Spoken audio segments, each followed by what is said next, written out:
Hello everybody, this is Money Mom. I'll be uploading this video Saturday. As you guys know, many of you have been with me during the 30-day Declutter Organizing Challenge, and I hope that it's gone well for several of you. I've enjoyed it, but I want to tell you 6 main things that I have learned during the challenge, and I want to share with you and get your valuable feedback as well.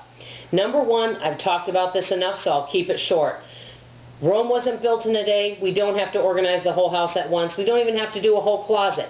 I know I've mentioned this before. I work anywhere with all the things that I do, which is mostly scheduling for 2 companies and for YouTube. I work anywhere from 42 to 47 hours a week, sometimes a little less depending on the week.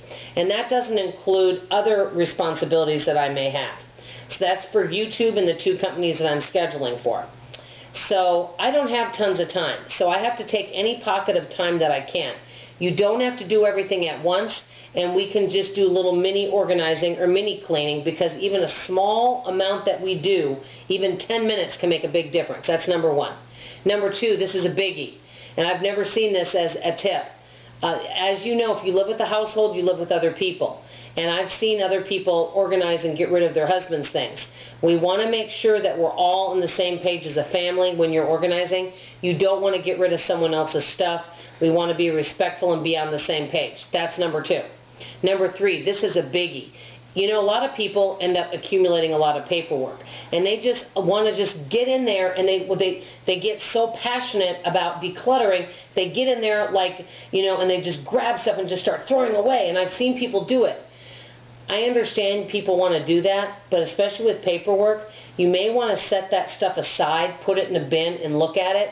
The reason I'm saying this is I know someone that went to help a friend organize, and that particular friend wasn't there at the time, and they wanted to surprise him. They ended up throwing away some very important medical papers that person needed and didn't check with the person. So that is something to really keep in mind when you're organizing, to keep communication open and be cautious of what you just want to get rid of. I'd rather err on the side of caution and do it slowly to make sure it's done correctly and you're not throwing away something that's important.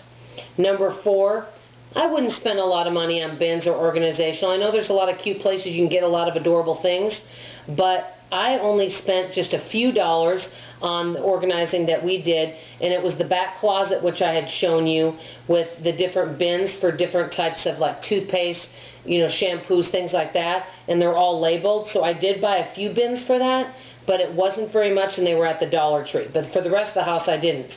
So that's number 4. Number 5, and this is a biggie. I know that right now it's very popular to be a minimalist, and I understand that. But not everyone is a minimalist, and you may be modified, but it's all about keeping it functional for your home. So don't get rid of things just because. If you're not sure of something, hold on to it for a while. I've done some things like that. If you're like, wow, I haven't read these books yet, but I might still be interested. I know that a lot of people would say, just get rid of them. If you have had them for over a year, get rid of them. Well, if you're not sure about a shirt or books or something, or a kitchen gadget, maybe put it out on the counter and then make sure you use it that week. Work with it for a week, see how you feel. I've been doing that with some things, and guess what? I'm like, you know what? I really like this after all. And if you find that it's not useful to you, then you can donate.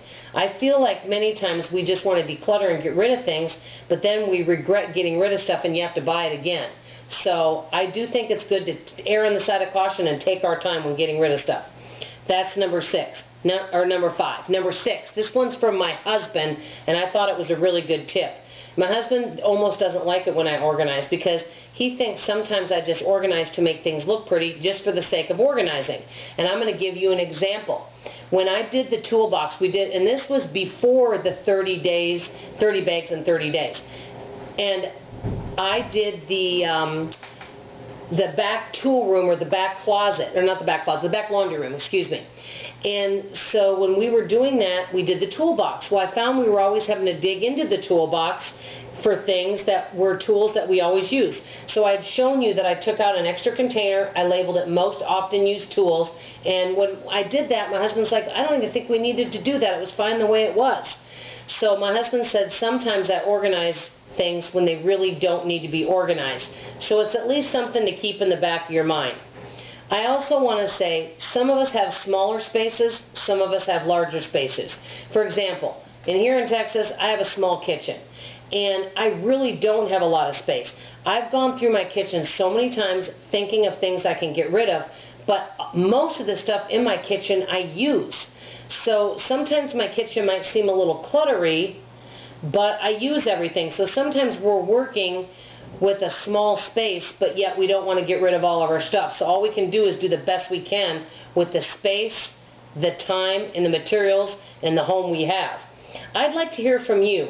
What tip would you say for organizing is a no-no, or something you think is you've learned a lesson on, you've done it incorrectly in the past, and it's a no, and that might help other people? I would definitely love to hear from you. I really appreciate you listening, and thank you for being on this journey with me. Love you. Goodbye.